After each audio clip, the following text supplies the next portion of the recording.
മതി അവിടെ കിടന്നത് ബാങ്ക് നീച്ച് വന്ന് പറഞ്ഞാണ്ട് എൻ്റെ അമ്മ വന്നിട്ടോ ഒരു കൊട്ട സാധനമായിട്ട് വന്ന് നോക്കിയപ്പോൾ ചെമ്മീനാണ്. എന്നിട്ട് എന്നോട് പറയണേ എനിക്കൊരു കുട്ടിനെ കാണാൻ പോകാണ്ട് വേറെ ആരുതല്ല എൻ്റെ മൂത്താപ്പാൻ്റെ മോള് പ്രസവിച്ചെടുക്കുക അവളെ കുട്ടിനെ കാണാനുള്ള ഡ്രസ്സൊക്കെ ഏറ്റുമ്പോൾ വന്നിട്ടുണ്ട് അങ്ങോട്ട് പോകാൻ നിൽക്കണേ. എന്നിട്ട് എന്നോട് പറഞ്ഞേ ഞാൻ വരുമ്പോഴത്തേനും ഇതൊക്കെ റെഡിയാക്കിക്കോന്ന്. എന്തായാലേ മാതാവ് ഓർഡർ ഇട്ട സ്ഥിതിക്ക് നമ്മൾ റെഡിയാക്കണമല്ലോ. പക്ഷേ ഞാൻ വൈകുന്നേരത്തെ ചായ കുടിച്ചിട്ടില്ല. എന്നാൽ പിന്നെ നല്ലൊരു ചായ കുടിച്ചിട്ട് അങ്ങോട്ട് തുടങ്ങാൻ വിചാരിച്ചു.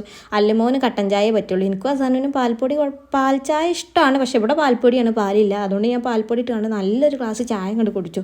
ഒരു മണിക്കൂർ നേരത്തെ പണി ഇനി നമുക്ക് ഉണ്ടല്ലോ.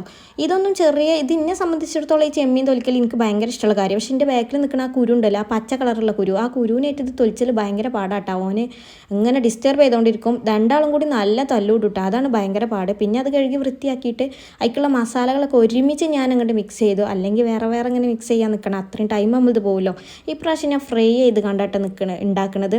പിന്നെ കുറച്ച് നേരം ചെമ്മീൻ നമ്മൾ മസാല തേച്ചിട്ട് മാറ്റി വെക്കണം, എന്നാലേ അതൊരു മജ്ജ ഉണ്ടാവുള്ളൂ. പരന്ന പാത്രങ്ങൾ അപ്പം മോറിയാൽ നമുക്ക് അത്രയും പണി കുറഞ്ഞു കിട്ടും. അതേ പോളിസി തന്നെയാണ് ഞാൻ എൻ്റെ പെരിയിൽ വന്നാലും സ്വീകരിക്കുന്നത് കേട്ടോ. എന്നിട്ട് ഇങ്ങനെ ചെമ്മീൻ അങ്ങോട്ട് ഫ്രൈ ആക്കി. ആദ്യം വിചാരിച്ചു 2 ബാച്ചാക്കി ഫ്രൈ ആക്കാം. പിന്നെ തോന്നി എന്തിനാണത്, അതിൻ്റെ ആവശ്യമൊന്നുമില്ല, ഒരുമിച്ച് അങ്ങോട്ട് ഇട്ട് നല്ല ഹൈ ഫ്ലെയിമിൽ കണ്ട് ഫ്രൈ ആക്കിയാൽ മതിയെന്ന്. പിന്നെ ഉള്ളി തൊലിക്കുമ്പോൾ ഞാൻ എങ്ങനെയെങ്കിലുമൊക്കെ നോക്കിയിട്ട് ഉള്ളി അരട്ടെ, അല്ലെങ്കിൽ എൻ്റെ കണ്ണിൽ നിന്ന് വെള്ളം വരും.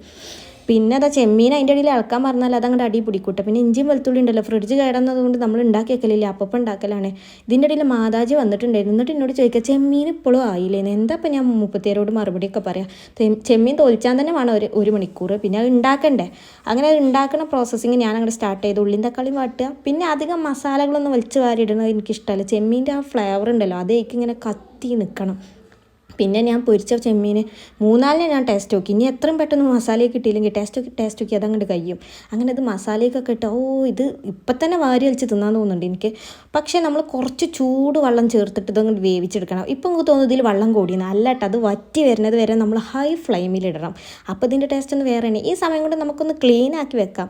ഇപ്പം ഞാൻ ഫ്രിഡ്ജ് തുറക്കുമ്പോൾ ആ ചാടി കവറുണ്ടല്ലോ, ഇത് കേക്ക് തിന്നാണ്ട് അല്ലുമോനെ അതേപോലെ അങ്ങോട്ട് വെച്ചാട്ടോ. ഫ്രിഡ്ജ് വർക്കാവാത്തതുകൊണ്ട് ഞങ്ങളെ പച്ചക്കറി, കേക്ക്, ബേക്കറി അങ്ങനത്തെ സാധനങ്ങളൊക്കെ ഇപ്പോൾ ഫ്രിഡ്ജിലാണ് ഞങ്ങൾ കയറ്റി വെച്ചിരിക്കുന്നത്. പിന്നെ അവിടെ പരന്നതൊക്കെ ഒന്ന് ക്ലീൻ ആക്കി വെച്ചു. എൻ്റെ അമ്മ കരിയപ്പിൻ്റെ എല്ലാം വാങ്ങിക്കണം, പക്ഷേ ചപ്പ് വാങ്ങിയിട്ടില്ല. അതിൻ്റെ ആവശ്യമില്ല, ഞങ്ങൾക്ക് ഇവിടെ ഹോം മെയ്ഡായി ചപ്പൊക്കെ ഉണ്ട് കേട്ടോ. അങ്ങനെ 2 ചപ്പ് പോയി പറിച്ചോടും. ഞാൻ വെറുതെ ഒന്ന് നോക്കി, അവർക്ക് രണ്ടാക്കും എന്താ പണി, വെറുതെ നോക്കിയതാണ്. കൂടുതൽ നേരം നോക്കി ഹസാനി നമ്മളൊപ്പം കൂടും, പിന്നെ ഒന്നും നടക്കില്ല. അങ്ങനെ നേരെ ചപ്പിട്ടു, കറിവേപ്പിലിട്ടു. ഇപ്പം ഞാൻ പറഞ്ഞില്ല വെള്ളം കൂടിയിട്ടില്ലല്ലോ, അതൊക്കെ വറ്റി വന്നപ്പോൾ സെറ്റായില്ലേ. പിന്നെ ഇനി രാത്രി അങ്ങോട്ട് ആയാൽ മതി, ചോറുന്നാലോ എന്നുള്ള ഇതിലാട്ടോ ഞാൻ നിൽക്കണേ. എന്നിട്ടും നമ്മൾ ഹൈ ഫ്ലെയിമിൽ പിന്നിട്ട് കൊടുക്കണം, എന്നാലേ അതൊരു ഗുമ്മാവുള്ളൂ. എന്നിട്ട് ഈ വെളുത്തുള്ളി അച്ചാറും കൂട്ടി ഇത് ഇങ്ങോട്ട് തിന്നാലോ സ്വർഗ്ഗം മാമ. അപ്പം